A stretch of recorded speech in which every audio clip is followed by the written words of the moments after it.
Hello everyone, welcome to Shreeji classes. आज हम लोग क्लास 12th का जो सॉल्यूशन चैप्टर है उसके क्वेश्चंस कर रहे थे। तो उसका एक एग्जांपल, दो एग्जांपल बचे हैं, उसके बाद हम लोग एक्सरसाइज स्टार्ट करेंगे। तो जो फर्स्ट हमारा एग्जांपल है इस चैप्टर का वो है 2 gram benzoic acid dissolved in 25 gram of benzene shows a depression in freezing point। Depression in freezing point, ये हमारा डेल्टा टीएफ है। कितना हो गया? 1.62 केल्विन।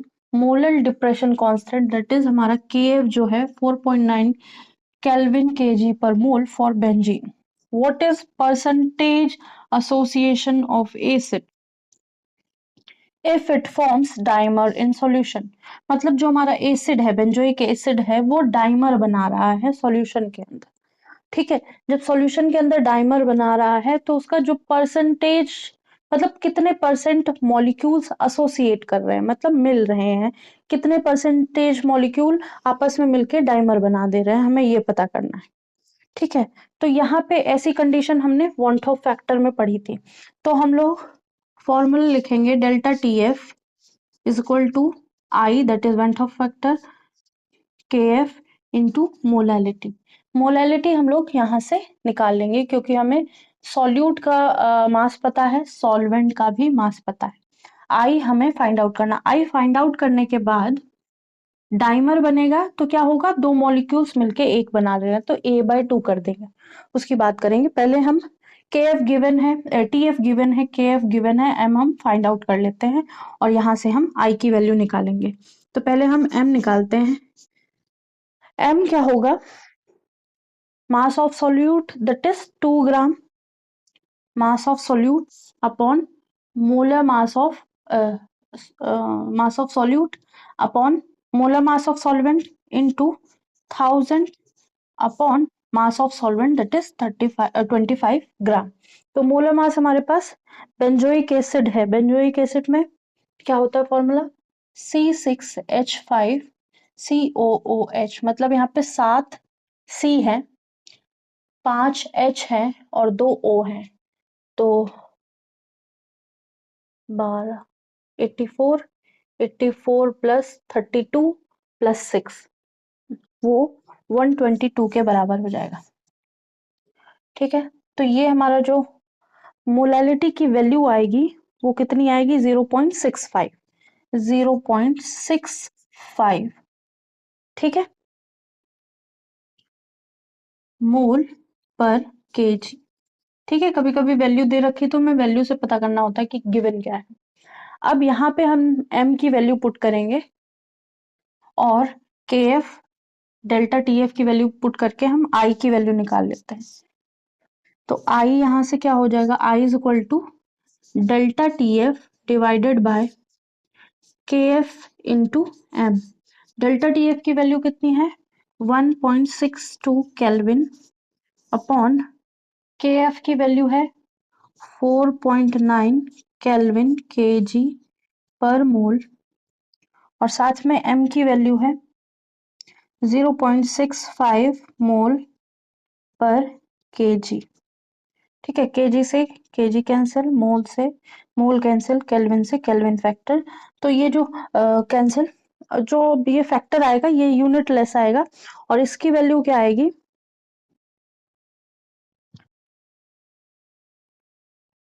0.0504 के आसपास आएगी। ठीक है, तो ये हमारी आई की वैल्यू हो गई। अब परसेंटेज एसोसिएशन के लिए हमने ये देखा है कि जो दो मॉलिक्यूल्स हैं वो मिलके एक मॉलिक्यूल बना रहे हैं या फिर डाइमर बना रहे हैं। ठीक है, दो मॉलिक्यूल्स मिलके एक मॉलिक्यूल बना रहे हैं, उसको डाइमर बोलेंगे। तो आई की वैल्यू क्या हो जाएगी? आई इज इक्वल टू 1 माइनस, मतलब एक मॉलिक्यूल बना है अल्फा बाय 2 या A/2 लिख सकते हैं, एसोसिएशन हो रहा है। ठीक है, अब आई की वैल्यू कितनी है? 0.504 है और इसको हम अल्फा की जो वैल्यू आएगी उसको 100 से मल्टीप्लाई करेंगे क्योंकि हमसे परसेंटेज पूछा गया है। ठीक है, तो इक्वल टू ये 1 ये 1 इधर आ जाएगा और ये α/2 हो जाएगा इधर जाके। Alpha is equal to 1 minus 0.504। इसकी वैल्यू, अल्फा की जो वैल्यू आ जाएगी वो ऑलमोस्ट 0.99% 0.99 आएगी। ठीक है, और जब हम अल्फा परसेंटेज निकालेंगे तो इज इक्वल टू इसको 0.99 इंटू 100 कर लेंगे, जो 99%, मतलब 99% हमारा जो बेंजोइक एसिड है वो डाइमराइज हो जाएगा। फिर से एक बार ये क्वेश्चन देख लेते हैं। 2 gram benzoic acid 25 gram benzene में मिक्स किया गया है। जब ऐसा किया गया तो depression in freezing point 1.62 kelvin का देखा गया। Molar depression constant Kf is equal to 4.9 kelvin Kg per mole. ठीक है, फॉर बेंजीन। अब हमें what is percentage association of acid, acid जो था हमारे पास उसका कितना परसेंट एसोसिएट हुआ है ड्यूरिंग द सॉल्यूशन फॉर्मेशन या फिर आफ्टर सॉल्यूशन फॉर्मेशन। तो कितने परसेंट एसोसिएशन होता है, एसोसिएशन मतलब मिलना, तो मॉलिक्यूल्स मिले हैं, मिलके डाइमर बनाया है सॉल्यूशन के अंदर। तो डेल्टा टी एफ गिवन है, के एफ गिवन है, एम हम निकाल लेंगे, आई हमारा निकल आएगा। आई निकलने के बाद हम आई की वैल्यू, क्योंकि क्या हुआ है जितना भी सॉल्यूशन बना था उसमें से जितने भी मॉलिक्यूल्स है उनका हाफ हो जाएगा, क्योंकि डाइमर बना रहे हैं। ठीक है, हाफ हो जाएगा तो आई की वैल्यू इससे कम आ जाएगी। आई की वैल्यू 1 अल्फा/2 आएगी। अल्फा/2 अल्फा की वैल्यू आएगी, अल्फा की वैल्यू को 100 से मल्टीप्लाई कर देंगे तो हमारा परसेंटेज एसोसिएशन ऑफ एसिड आ जाएगा। ठीक है, तो ये 99% इसका आंसर रहा।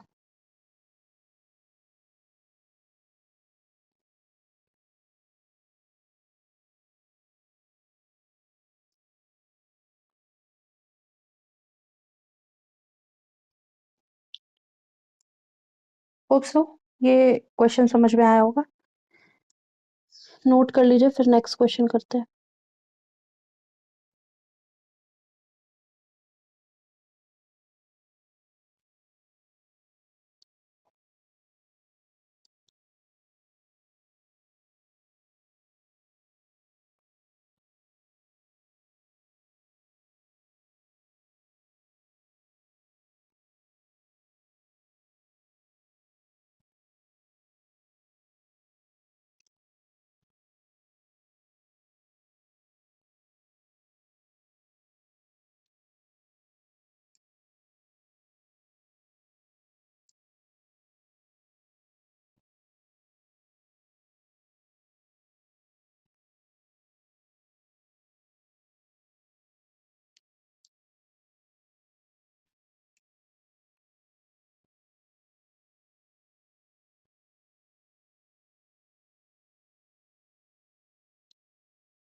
नेक्स्ट क्वेश्चन करते हैं। 0.6 ml एसिटिक एसिड है, मतलब हमको वॉल्यूम ऑफ एसिटिक एसिड दे रखा है, डेंसिटी दे रखी है 1.06 ग्राम पर litre. It is dissolve in 1 litre of water, मतलब एसिटिक एसिड को 1 लीटर वाटर में डिजोल्व कर दिया है। तो ये हमारा सॉल्यूट है, वो सॉल्वेंट है। The depression in freezing point observed for strength of acid, ये ऑब्जर्व डेल्टा टी एफ। ठीक है, कैलकुलेट वॉन्ट ऑफ फैक्टर, हमें वॉन्ट ऑफ फैक्टर कैलकुलेट करना है और डिसोसिएशन कांस्टेंट करना है। ठीक है, तो वॉन्ट ऑफ फैक्टर हमें पता करने के लिए हमने कुछ फॉर्मूले पढ़े थे, उसमें एक ये फॉर्मूला है, i is equal to delta T observe. ठीक है, जो ऑब्जर्व वैल्यू हो और जो हम डेल्टा टी एफ कैलकुलेटेड निकालेंगे वो। तो अब यहाँ पे हमें डेल्टा टी एफ कैलकुलेटेड निकालनी है, जो हमें कैलकुलेट करनी है वो, उसके लिए हमें क्या चाहिए, KF चाहिए, M चाहिए। M निकालने के लिए हम क्या करेंगे, molality is equal to mass चाहिए। किसका मास चाहिए, एसिटिक एसिड का मास चाहिए। तो density is equal to mass upon volume होता है। मास चाहिए तो डेंसिटी इंटू वी करेंगे तो हमें मास गिवन आ जाएगा, मास आ जाएगा। तो ये कितना है, डेंसिटी है 1.06 इंटू वॉल्यूम 0.6 ml। ठीक है, जो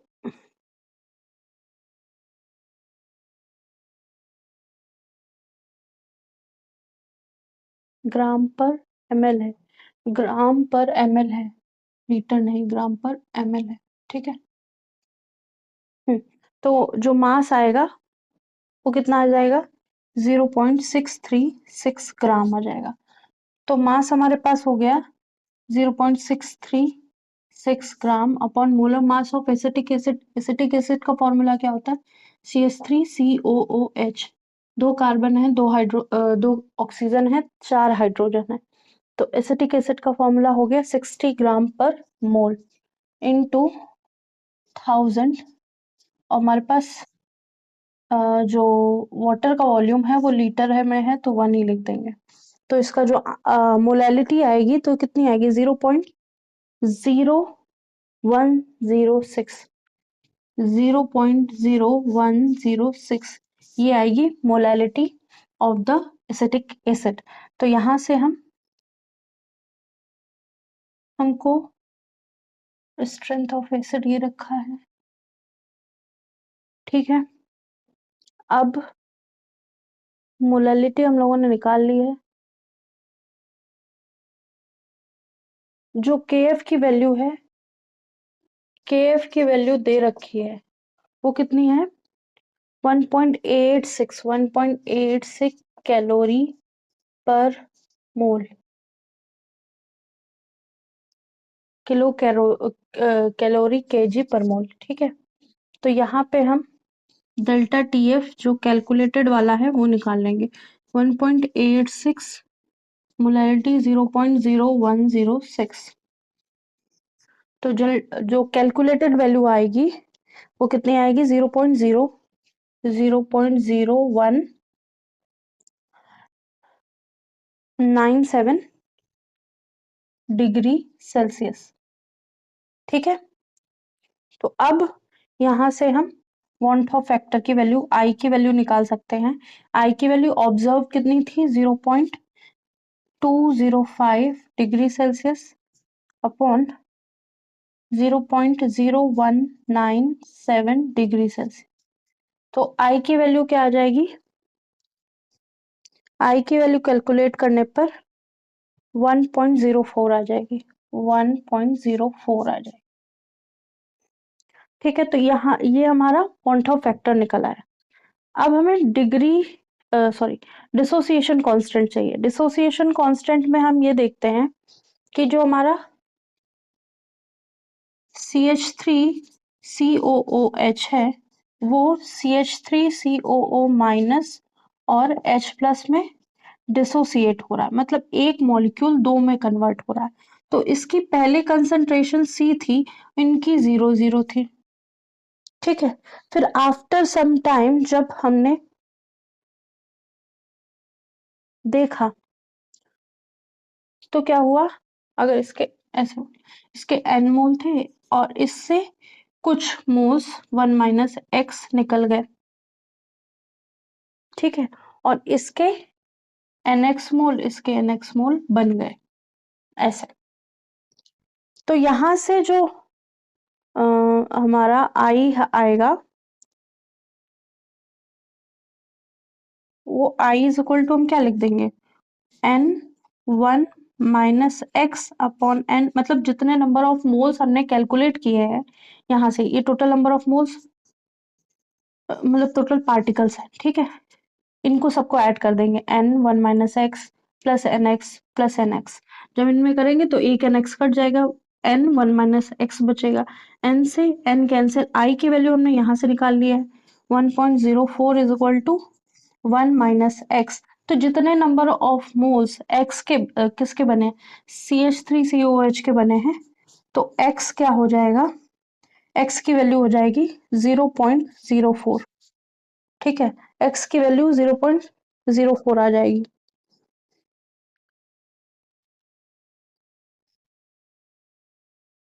एक मिनट, कुछ गलत करती, यहाँ पे प्लस हो जाएगी, ये प्लस हो जाएगा, ये प्लस हो जाएगा। अब x की वैल्यू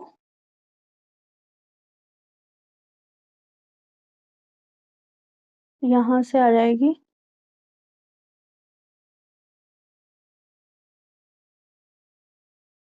0.01 आ जाएगी।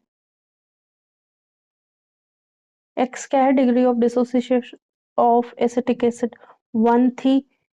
एक मिनट, इसको रब करके फिर से इधर लिख लेते हैं, यहां से।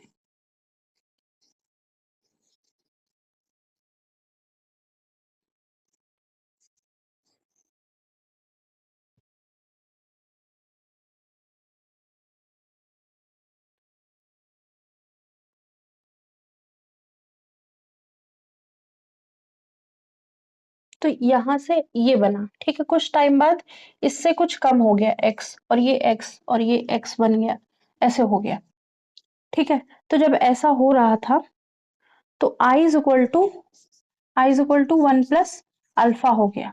ठीक है, I=1 प्लस अल्फा। अब हम अल्फा की वैल्यू निकालेंगे तो I-1 हो जाएगा।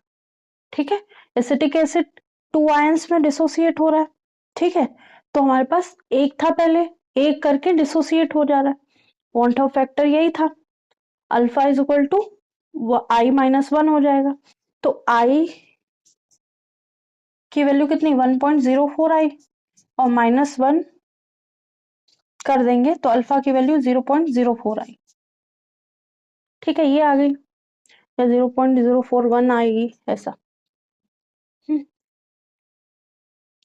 अब k कितना होता है, k जो डिसोसिएशन कांस्टेंट है, C alpha square upon 1 minus alpha, ये होता है। ठीक है, तो C क्या है, कंसंट्रेशन, जो हम मोलैलिटी निकाल चुके हैं, मोलैलिटी हमने यहाँ निकाली है, ये कंसंट्रेशन है, और अल्फा की वैल्यू यहाँ और यहाँ दोनों हम लिख देंगे।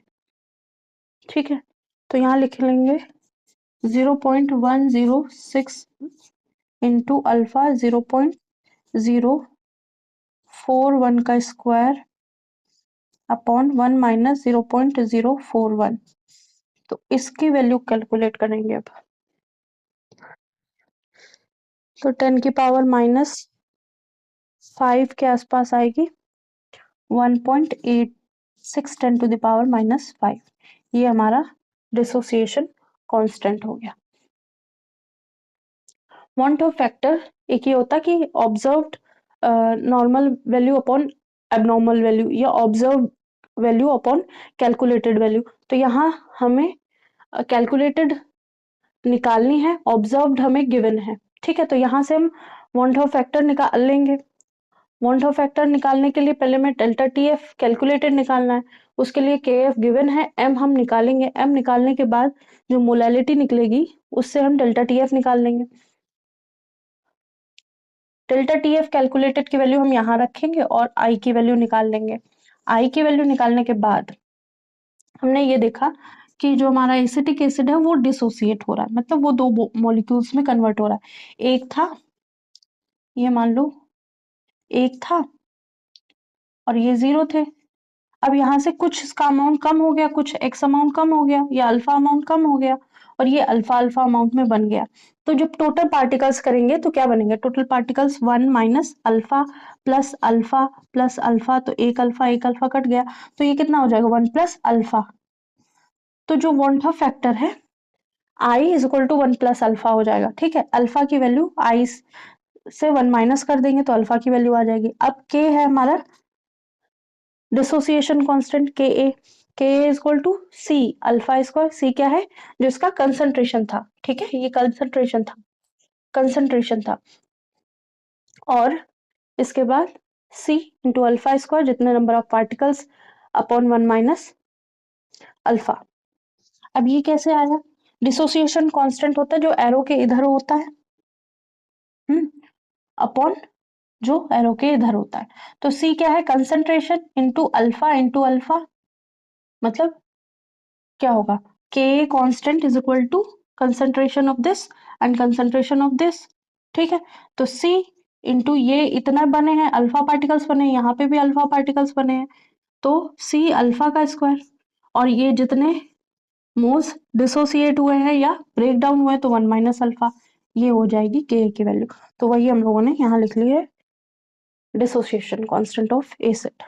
तो ये हमारी वैल्यू आ गई, इसको नोट कर लीजिए।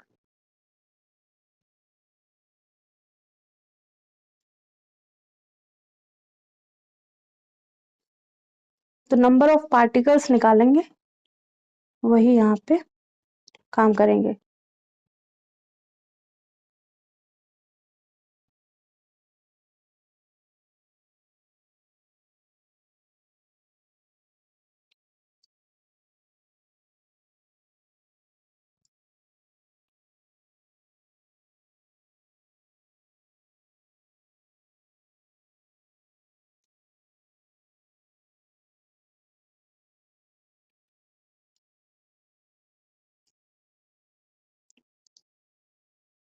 होप सो नोट कर लिया होगा। रब करते हैं। तो अब हम लोग एक्सरसाइज के क्वेश्चन करेंगे, जिसमें फर्स्ट क्वेश्चन है define solution. How many types of solution, explain briefly with example. मतलब सॉल्यूशन को डिफाइन करना है, फिर टाइप्स ऑफ सॉल्यूशन बताने हैं, और जितने टाइप्स ऑफ सॉल्यूशन है उनका एग्जांपल भी।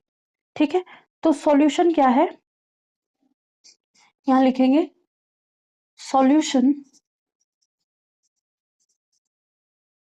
is a homogeneous mixture of two or more component. Solution is homogeneous mixture of two or more component. ठीक है, तो ये तो फर्स्ट क्लास में भी हो गया था, क्वेश्चन में फिर से कर लेते हैं।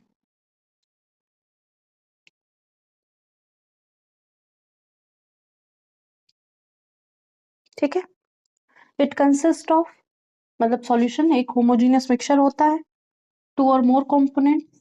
It consist of solute and solvent. इसके अंदर सॉल्यूट होता है, सॉल्वेंट होता है। तो solute is in less amount और solvent is in more amount. तो यहाँ लिख सकते हैं सॉल्यूट विच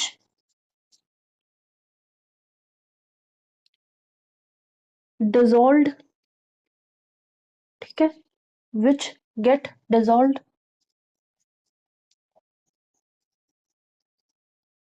इन सॉल्वेंट।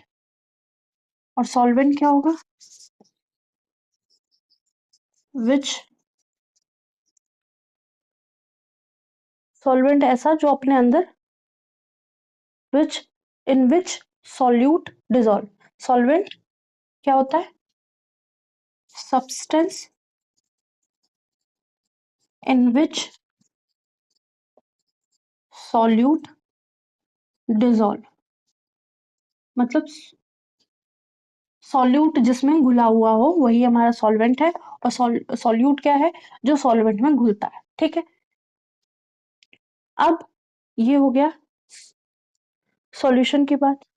अब इसके टाइप्स क्या होते हैं? बेसिकली 9 टाइप्स होते हैं। ठीक है, इट हैज 9 टाइप्स। ठीक है, 9 टाइप्स होते हैं, जिसमें पहला गैसियस सॉल्यूशन, फिर लिक्विड सॉल्यूशन, फिर सॉलिड सॉल्यूशन। पहला गैसियस सॉल्यूशन, दूसरा लिक्विड सॉल्यूशन, तीसरा सॉलिड सॉल्यूशन। गैसियस सॉल्यूशन में सॉल्वेंट गैस होगी, लिक्विड सॉल्यूशन में सॉल्वेंट लिक्विड होगा, सॉलिड सॉल्यूशन में सॉल्वेंट सॉलिड होगा। ठीक है, तो पहला होगा इसका ए, गैस इन गैस। दूसरा होगा gas in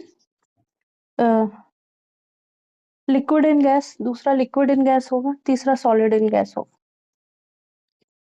liquid in gas, तीसरा सॉलिड इन गैस। इसके एक एक एग्जांपल लिखेंगे। फिर एक liquid in gas in liquid, फिर दूसरा गैस लिक्विड इन लिक्विड,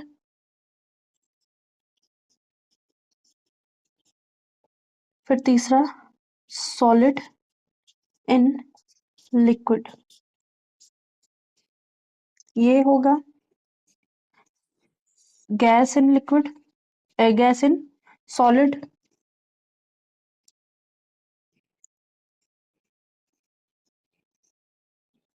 ये होगा लिक्विड इन सॉलिड, फिर होगा solid in solid. Solid in solid का एग्जांपल सबसे अच्छा एलॉय।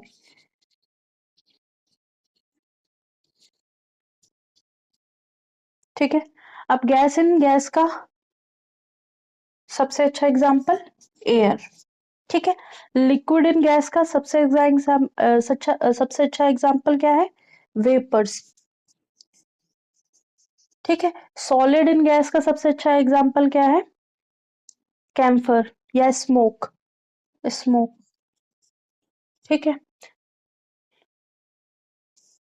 अब गैस इन लिक्विड का सबसे अच्छा एग्जांपल क्या है? Gas in liquid, CO2 in water या O2 इन वाटर, या aqueous dissolved oxygen in water, ये भी लिख सकते हैं। फिर है लिक्विड इन लिक्विड में ethanol plus water. Solid in liquid में क्या होगा एग्जांपल? सॉलिड इन लिक्विड में सॉल्ट सिरप या sugar syrup.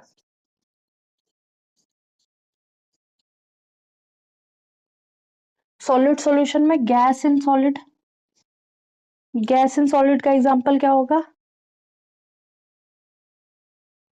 Gas in palladium metal, मतलब हाइड्रोजन गैस पैलेडियम मेटल के ऊपर। ठीक है, liquid in solid, liquid in solid का एग्जांपल क्या होगा? Sodium amalgam NaHG। Solid in solid का एग्जांपल क्या होगा? अलॉय। ठीक है, तो ये रहा सॉल्यूशन। या सॉलिड इन सॉलिड में जो कॉपर या सिल्वर मिक्स किया जाता है गोल्ड में, वो भी लिख सकते हैं।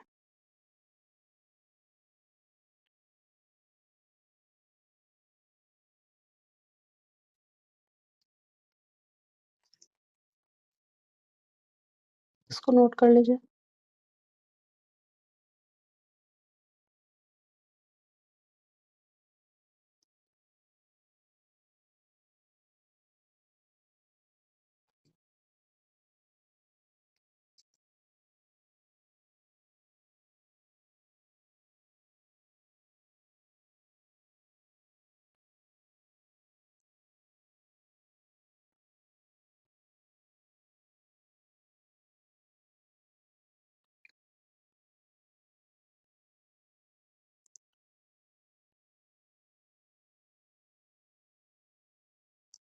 इसको रब करते हैं।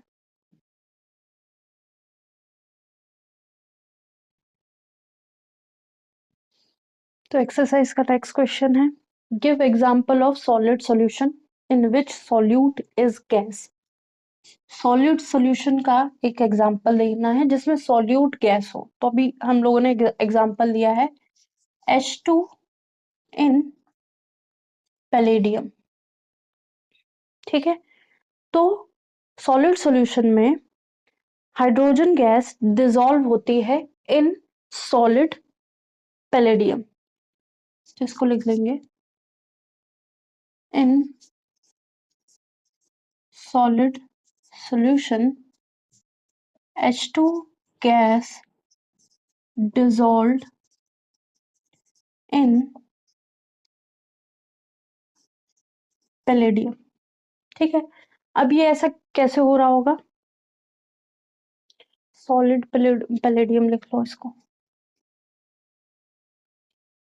Solid palladium. ठीक है, ऐसा क्यों हो रहा होगा? क्योंकि जो ये सरफेस होती है पैलेडियम की, इसके ऊपर छोटे छोटे इंटरस्टिशियल पार्ट स्पेसेस होते हैं, मतलब छोटे छोटे स्पेस होते हैं। इन स्पेस में, ठीक है,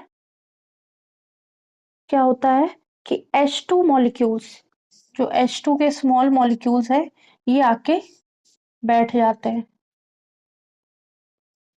तो पैलेडियम ये बहुत अच्छी तरह से कर रहा होता है हाइड्रोजन के साथ।